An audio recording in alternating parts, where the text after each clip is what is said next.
Okay, here's 7-1.5 mixed review 2. So for problem 8, it says find the measure of angle KLM when given, and we're just going to kind of label everything as we see it.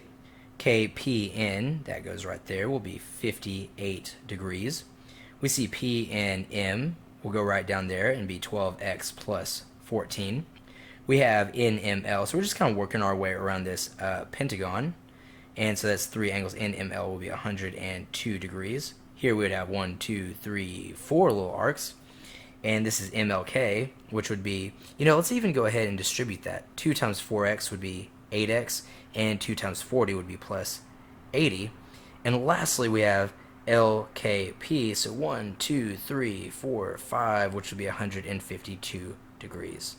Okay, now we have these 5 angles, and the question becomes, what do they all add up to? Well, let's not forget our handy little formula, n minus 2 times 180, where here our n is 1, 2, 3, 4, 5 sides, which of course does make it a pentagon. And so we have 5 minus 2 times 180, or 3 times 180, which is 540. So what should we do? Well, we should actually take all of these and straight up add them up to equal 540. I'm going to start with my problems that have just numbers, so we could say something like this. We'll really try to squeeze this in.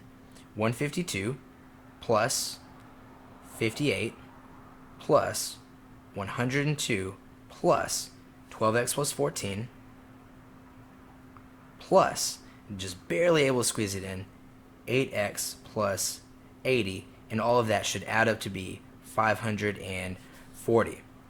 Alright, now once you solve for x, once you solve for whatever x is, remember this is asking us for the measure of KLM, this 8x plus 80.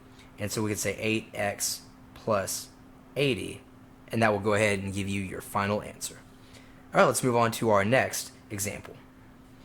Okay, for problem 14, it says round to the nearest whole number. So number 9 says, find the area of the right triangle below, given KL is perpendicular to LM. Well, they're telling us that KM is going to be 15 inches, and angle MLK, let's see, MKL, which is this one, is 31 degrees. And we want to go ahead and find the area. Okay, so what would I do right here? Well, the very first thing I would do is I would actually go ahead and figure out what trigonometric function do I want to use. So I would say, okay, you know what? This is pointing to my hypotenuse.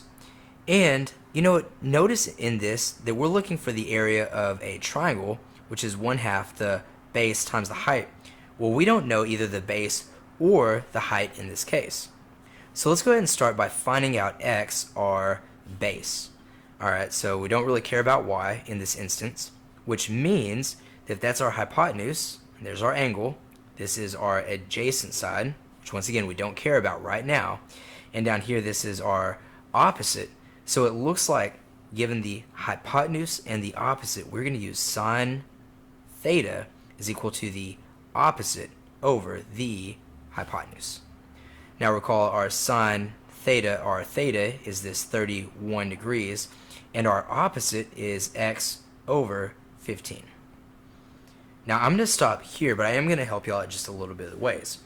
So whenever you find out what x is, that is your base, and in order to find this y value right here, y'all are going to have to do whatever your x squared is, x squared plus y squared is equal to 15 squared. You'll have to plug that in to solve for y.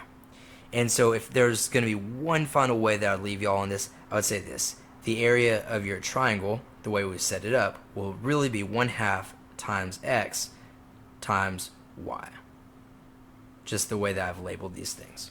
Alright, I hope this helps, and I'll catch y'all in our next video. Alright, problem 10 says, prove the following triangles are similar.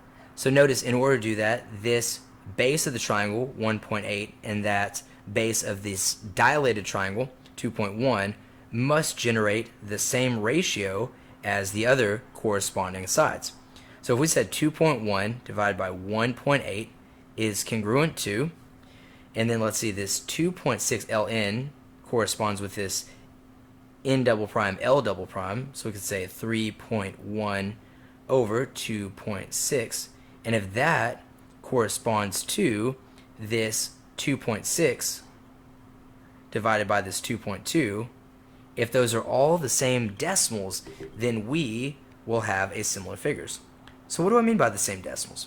Well, here I'm going to do 2.1 divided by 1.8, and I get this 1.17. Now, if this number is the same and this number right here is the same, then we have similar figures and we've proved it. However, if we have different numbers, then we would say that these triangles are actually not similar and we have disproven that statement. Alright? Well, I hope that helps, and I'll see you guys in our next lesson.